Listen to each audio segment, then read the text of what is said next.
আসসালামু আলাইকুম। আমি ডাক্তার নাফিসা নওশীন। আমি চুয়াডাঙ্গা সনো ডায়াগনস্টিক সেন্টারে গাইনোকোলজিস্ট এবং সোনোলজিস্ট হিসেবে চেম্বার করছি। আমি আজকে কথা বলবো গর্ভবতী মায়েদের প্রথম ৩ মাস কীভাবে আপনারা চলবেন, কী খাবেন, কীভাবে থাকবেন এগুলো নিয়ে।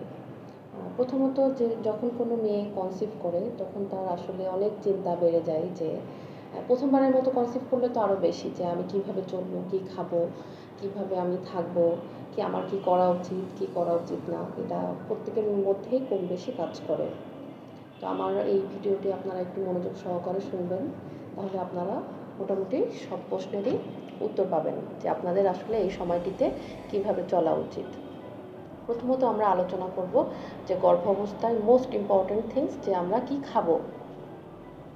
তো খাবার দাবারে আসলে সেরকম কোনো মানা নাই। আমার রুগীদেরকে আমি যেভাবে বলি যে আপনি সমস্ত ধরনের সুষম খাবার খাবেন, কার্বোহাইড্রেট, প্রোটিন, ফ্যাট সমস্ত ধরনের, কিন্তু কোনো বাইরের খাবার খাবেন না, কোনো ভাজা পোড়া খাবার খাবেন না, কারণ প্রেগন্যান্সিতে গ্যাসের সমস্যাটা একটু বেড়ে যায়, বমি হয় অনেক সময়, অনেক খাবারে অরুচির কারণে পেট খারাপও হতে পারে, এই জন্য আপনারা বাইরের খাবার খাবেন না। আনপাস্তুরাইজড কোনো ধরনের মিল্ক খাবেন না, না ফুটিয়ে দুধ খাবেন না কখনো, বা কাঁচা ডিমের যেগুলো জিনিস আছে যেমন মেয়োনিজ, এগুলো অ্যাভয়েড করবেন, এগুলোও খাবেন না। সামুদ্রিক মাছ যেগুলোতে মার্কারি বেশি থাকে সে ধরনের খাবারগুলো এই অবস্থায় খাওয়া যাবে না। এবং আমাদের মুরব্বীরা কিছু কথা বলে থাকেন যে পেঁপে এবং আনারসের ব্যাপারে। আমিও আমার রোগীদেরকে মানা করি, কারণ পেঁপে এবং আনারসে খুব সামান্য পরিমাণে অ্যাবর্টিফিকেন্ট কিছু প্রপার্টিস এটার আছে, যার কারণে আমরা এটা মানা করি যে আপনারা প্রেগনেন্সিতে পেঁপে এবং আনারসটা অ্যাভয়েডই করেন। এরপরে আসেন যে আমরা কতটুকু বিশ্রাম নেব।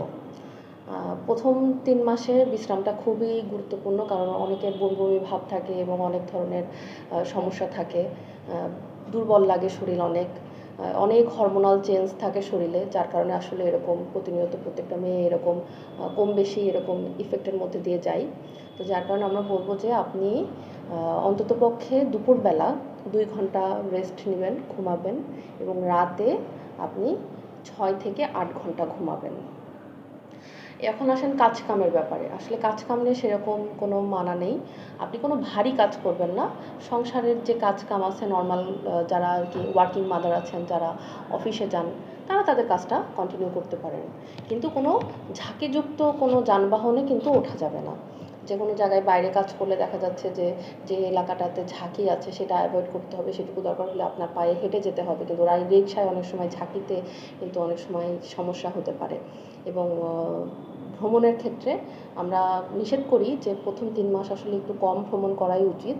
তারপরেও ভ্রমণের ক্ষেত্রে ট্রেন এবং বিমান হচ্ছে নিরাপদ। আর এ সময় হচ্ছে গিয়ে অনেকের যে ওষুধের ব্যাপারটা থাকে, যে আমরা এখন গর্ভবতী হয়েছি, অবশ্যই আপনি একজন চিকিৎসক দেখাবেন। চিকিৎসকের অনুযায়ী, আপনার কথাবার্তা অনুযায়ী, তাদের যে পরামর্শ অনুযায়ী আপনারা আপনাদের ফলিক অ্যাসিড যে ওষুধটা আছে এটা অবশ্যই খাবেন।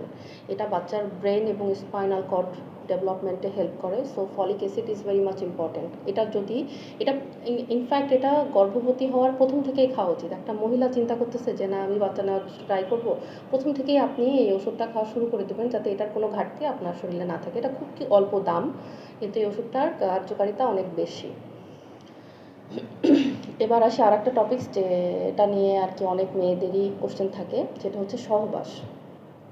নর্মালি গর্ভের প্রথম সহবাসের বিষয় নিয়ে আমাদের বই পুস্তকে কোনো না কথা বলা নেই, কিন্তু আমরা বিশেষ করে যেসব মেয়েদের প্রিভিয়াসলি বারবার গর্ভপাতের একটা হিস্ট্রি আছে, বা যার প্রথম ৩ মাসে ব্লিডিং দেখা যাচ্ছে হালকা পাতলা, তাদের ক্ষেত্রে বলি যে আপনি এটা অ্যাভয়েড করবেন। আর সব থেকে বেশি ইম্পর্ট্যান্ট হচ্ছে মায়ের চাহিদা। সে তার যে চাহিদা সেটাকে সব থেকে বেশি প্রায়োরিটি দিতে হবে। সে যদি মনে করে যে না আমার এটা এখন ভালো লাগতেছে না এই অবস্থায়, তাহলে তাকে পূর্ণ সম্মান রেখে এটা সে সময় তাহলে অ্যাভয়েড করতে হবে। কিন্তু এমনটা বলা নাই যে গর্ভ অবস্থায় প্রথম ৩ মাস সহবাস নিষিদ্ধ, এমনটা কোনো জায়গায় নিষেধ করা নেই। অনেক রোগীরাই আমাকে কোশ্চেন করেন। যাই হোক, এজন্য সবগুলো আমি ক্লিয়ার করলাম। আর সাবধানে থাকবেন অবশ্যই গর্ভ অবস্থায়। অবশ্যই এটা আসলে মাদারহুড একটা most important things ever happened in a woman life. অবশ্যই এই অবস্থায় আপনি অবশ্যই অনেক পজিটিভ চিন্তাভাবনা করবেন। টেনশনটা থেকে একটু দূরেই থাকবেন। পড়তে পারেন, আপনারা অনেক বই পড়তে পারেন, অনেক কিছু দেখতে পারেন। অনেক সময় অনেক ফেসবুকে বা আমরা ইউটিউবে অনেক সময় দেখে ফেলি যে না এটা তো মানা, ওটা মানা, এটা মানা না। আপনি স্বাভাবিকভাবে জীবনযাপন করবেন, এনজয় করবেন লাইফটাকে এবং মাদারহুড, এই যে প্রেগনেন্সি টাইমটাকে। এটা সব থেকে ইম্পর্ট্যান্ট সময়। এই সময়গুলো কিন্তু বারবার ঘুরে আসে না মেয়েদের জীবনে। এই বাচ্চা নেওয়ার এই সময়টাকে পজিটিভ থিঙ্কিংয়ের মধ্যে দিয়ে যেতে হবে। বাচ্চাকে সবসময় ভালো আছে এটাই মনে করবেন যে না আমার পেটে আমার বাবু অনেক ভালো আছে। কারণ যদি খারাপ থাকে তাহলে সেটা কিন্তু অনেক লক্ষণের মাধ্যমে আপনাকে জানান দিবে যে না খারাপ হয়ে যাচ্ছে, পেট শক্ত হচ্ছে, তলপেটে ব্যথা করছে। আর সব সময় আমি বলি যে চিকিৎসকের পরামর্শ অনুযায়ী চলবেন, চিকিৎসক যেটা আপনাকে বলে সেই অনুযায়ী চলবেন। তো ধন্যবাদ সবাইকে। আপনাদের যদি কোনো কোশ্চেন থাকে অবশ্যই কমেন্ট সেকশানে আমাকে আপনাদের যেটা সম্পর্কে জানতে চান বা যেটা সম্পর্কে আপনাদের কোয়ারিজ থাকে আমাকে করবেন। আমি অবশ্যই আমার সময় অনুযায়ী এটা উত্তর দেওয়ার চেষ্টা করব। ধন্যবাদ সবাইকে।